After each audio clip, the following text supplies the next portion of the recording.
guys, hope you're whelmed. My name's Jess, and today we're going to be looking at the strangest, most original, and altogether weirdest farming sim I've played so far.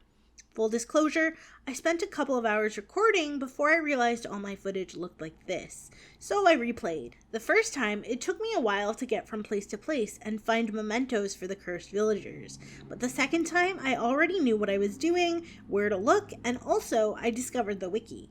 Honestly, I've only filmed up to rescuing the second villager, so let's dive right in.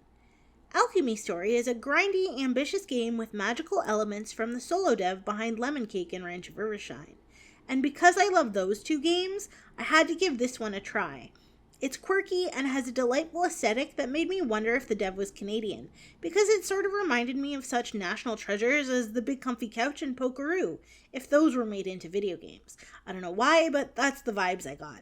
Besides that though, it's not what I was expecting, and I'm glad I waited for a sale. That sounds so shady, but I promise, I do enjoy the game.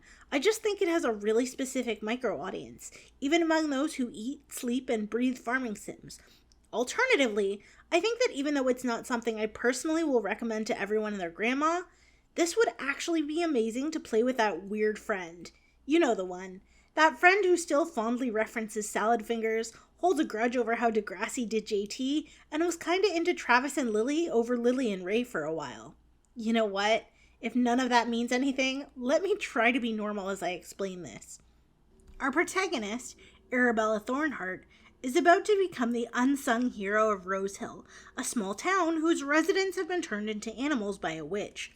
In order to restore the town to its former glory and your neighbors to their former selves, you'll be working with Edward Greenwood, a professor who has a totally casual sigil set up in the library.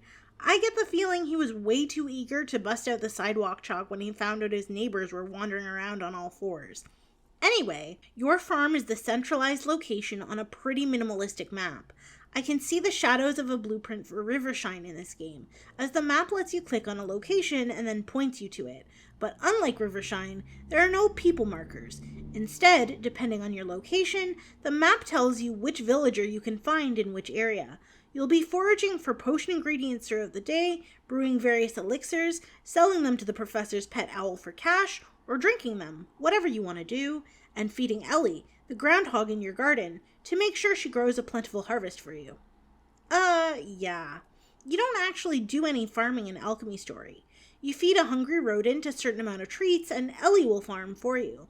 Although I guess the mechanic is a hybrid, more like gardening than farming, so... fardening? Ellie's the one that does all the work, planting flowers and crops that you can gather at your own discretion. The fun part of this unique system comes in the form of guesswork. Each treat inspires Ellie to plant something different, though what you're growing will be a mystery unless you check your soil. Not gonna lie, after I discovered the wiki, I used it to figure out which snacks corresponded to which plants, because I'm just not about those types of guessing games. Having said that, once I took the guesswork out of the gardening system, I actually enjoyed it in all of its offbeat glory. From what I understand, the snack system has a lot of power. For example, if you feed Ellie maple leaves, you'll grow chamomile, and you have a better chance of finding butterflies to use in your potions. If you feed her milk, she'll grow sunflowers, and you have a better chance of gathering titan beetles. Eventually, you'll be able to own and care for farm animals, but to be honest, I didn't quite vibe with this mechanic and just sort of avoided it. Alchemy Story is pretty lax with the instruction manual. In a cool twist, you can visit the library for gameplay tips. The only things the game tells you where to find out right are the cursed villagers, one at a time. At one point during my first run, Edward sent a letter asking for honey, and I scoured Rosehill for 2 days before I finally gave up and consulted the wiki, only to learn that I had to buy some from a certain villager later on, which is another layer to the game. Each villager you meet is running their own small business, but patronizing those storefronts is expensive, so you'll have to make sure you're selling potions or participating in the marketplace. The only thing is that I low-key hate potion making, and it took me a few hours to even figure out how to set up a market stall because I didn't pay attention to the corresponding letter in the mail, and there's no way to go back and reread your messages. Once I got it, though, I understood how it could be useful once you're a little more established, as it's mostly meant to set off excess inventory. But when you begin, you'll need all that stuff for elixirs and Ellie fuel. I have no clips of me with this doll because there's no way I'm selling any of my raw materials at this point. Brewing potions was my primary source of income. You can see what you need for an elixir by hovering over the ingredient. If you haven't discovered it or don't have any in your inventory, it'll still tell you. It's pretty easy, but less straightforward is the task of actually finding where it is. The exploration of Rose Hill for ingredients started out as annoying, because you never know what you're going to get, but slowly became an almost reassuring ritual. It was fun to just go out into the world looking for sparkles, knowing something's about to be added to my stock. Eventually, I didn't even mind the mystery element. There were some days where my foraging haul was exclusively chamomile, maple leaves, and hazelnuts. However, I'd hazard a guess and say this was more because of my semi-frequent annoying fights with the in-game camera. I want to stress that I doubt this would be a problem for people who have typical dexterity in their hands, but my experience was a little different. I apologize if the clips you're watching are a little wonky. I did my best to cut around all the awkward clipping and camera pulling, which again was me, not the game.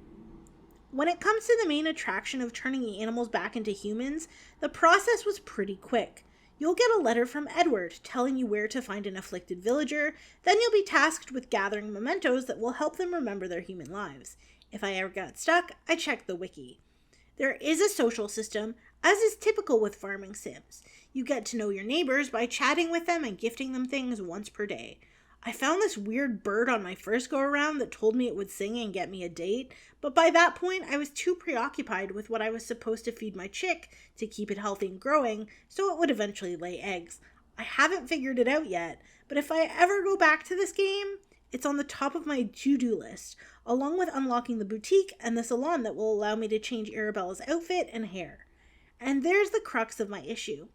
I love the way this game looks, I love its concept, and find some of its mechanics so weird that they're endearing, and bizarrely, and certainly unintentionally, they tickle the part of my brain that's holding on to all that weird, lost Canadian media that my international friends have no idea existed.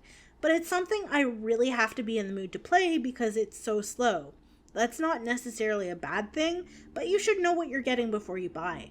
I don't love games that hold your hand and pat you on the head to make sure you're following along, but a little bit of extra help isn't a bad thing. Would I recommend this for everyone? Nah. But if you can appreciate this for what it is, if a completely weird farming sim made with lots of TLC and a little bit of magic strikes your fancy, Alchemy Story might be the game you're looking for.